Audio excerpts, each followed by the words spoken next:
Estrellea, written and read by Billy Sheehan. Chapter 2.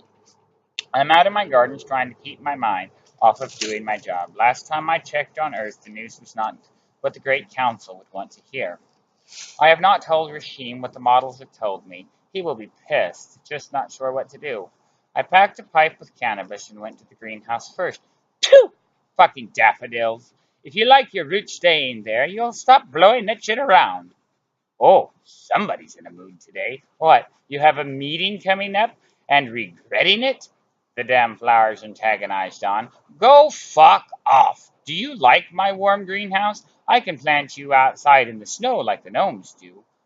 Come on, we were kidding. Don't be harsh, they replied. Then I would suggest thinking before you fuck with people. As I lit my pipe and choked on its sweet, intoxicating essence. My greenhouse is large, connected to the kitchen, as Leash and I love our fresh herbs and produce with dinner. Just outside the garden is the most used herbs. A couple miniature cannabises, tomatoes, peppermint for my tea, and a little parsley, some sage and basil. A little further down, I have my cocoa shrubs that are used to make my morning tea. I have carrots in the middle. Those annoying daffodils are planted along the walls. They are a handful, but I could never get rid of them. My poppies are in the center of the carrots. We have fresh coffee fruit. Well, it's similar anyways. It's a small shrub about 3 feet. It's thorny, releases an acid when it pokes you, so yes, they hurt. But they are so delicious. They contain caffeine, but instead of red cherries, it produces a purple cherry about the size of a walnut. Just outside the greenhouse, I sit down on a bench in my rose garden. I love my roses more than my daffodils. The roses are much nicer as they don't play jokes and usually just tend to listen and not talk back. Sitting there on my bench, I relight my pipe, thinking about my meeting at the end of the week and what I'm going to say. I haven't used the plethora in 2 weeks. I have been avoiding the library altogether. I just don't know what to tell the Great Council. It would seem I am being a lazy diplomat, right? No, I'm not lazy. I just don't want to hurt and feel their pain. I find it easier to smoke myself into oblivion. If only Leash would let me. I'm glad Leash is at the market taking our apples to the distributors and picking up some lamb for dinner. If she were here, I wouldn't be sitting on this bench, be sure of that. That elf is persistent. Yes, she lets me procrastinate, but she also finds ways to punish me when I do. But that's what I love about her. Damn, if only they could all be that feisty. I must have been sitting in the roses for about an hour when Fragna, our Defania, running down the driveway.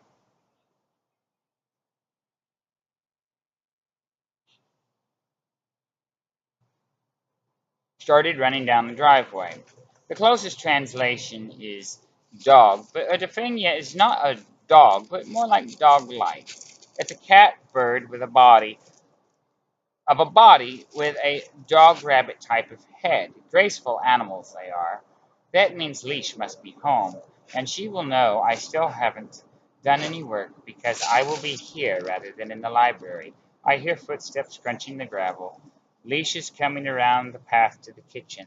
I have no interest in leaving my bench. I'm probably too stoned to if I tried. Hey, you've been smoking again? Leash asked in a soft voice. I just nod my head. Is it about the council meeting you have at week's end? Again, I just nod my head. I don't know what I'm going to do. I don't know what I'm going to do. The humans just seem to not care.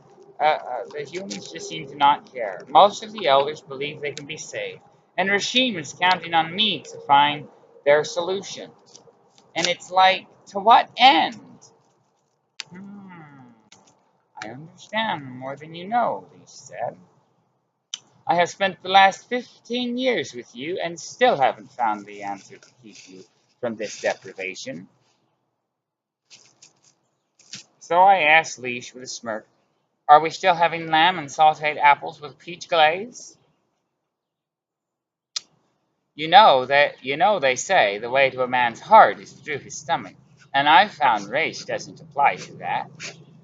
Leash just kind of laughed at that, flirtatiously answering, "Well, I was thinking of eating you instead, but if you still want lamb." "Hey, that's supposed to be my line.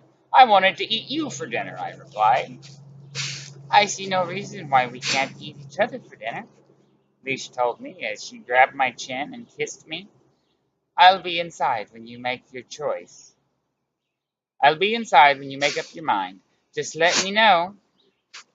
That is, if you can make it up from where you're sitting." Leash took my pipe from my hand. "I'll take this inside for you," as she smoked what was left from it on her way into the kitchen to put the groceries away. I knew what she wanted, but she was right. I had gotten myself so baked if I tried to stand up, well, it probably wouldn't end well, and she is trying to make me get up, but if I don't, she will come to me. It wouldn't be the first time in the rose garden. I eventually meander up and go inside. That doesn't smell like lamb, rather it smells like sweet peas. I already know what she's chosen for dinner. Not a bad choice, if I must say myself. Alicia's upstairs taking a bath, and she knows that those sweet peas smell up the whole house. She wants me to join her in the bath. May as well, at least that's more enjoying than cannabis by yourself. I start walking up the stairs to the bath. Our stairwell is on the east side. It's an enclosed spiral staircase lit by a phosphorescent pink glow. This, as well as most energy in the house, is electromagnetic and soft on the eyes. The stairwell is usually chilly as it's not heated or cooled but enclosed with large doors at each floor. I make it up the winding staircase to the bath, which is the only room without a door, as the stairwell opens up and the staircase goes to the bath through the floor. "I was wondering what took you so long.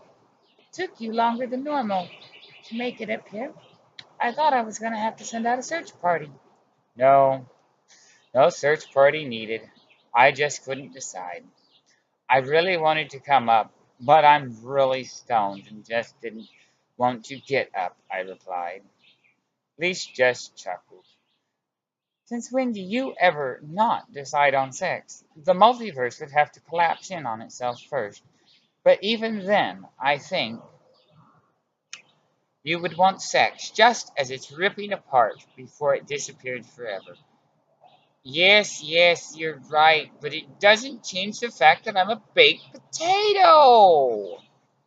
"Oh, you are? Well, good. That's one less I'll have to cook when I do," Leash replied. "That elf is something else. I told you she finds ways to punish me. I can't even make a joke without her beating me to the punchline." Luciana was on the edge of the bath, incense burning on the counter at the north wall, candles lining candles lining the edge of the bath and sink. Our bath, as I said, is large, geothermally heated, and is located in the center of the room. The lip is about 6 inches above the floor. Leash is testing the temperature for adjustments and preparing the water essence with dahlia powder. Dahlia is a relatively small plant that Luciana planted in the greenhouse. Dahlia has a very small flower that is crescent red, trumpet shaped, and hangs upside down. Dahlia has little for scent. It has fern-type leaves that are furry, and wouldn't you like to know why Leash is preparing the water essence with it? Turns out Dahlia is a natural aphrodisiac. End of chapter 2.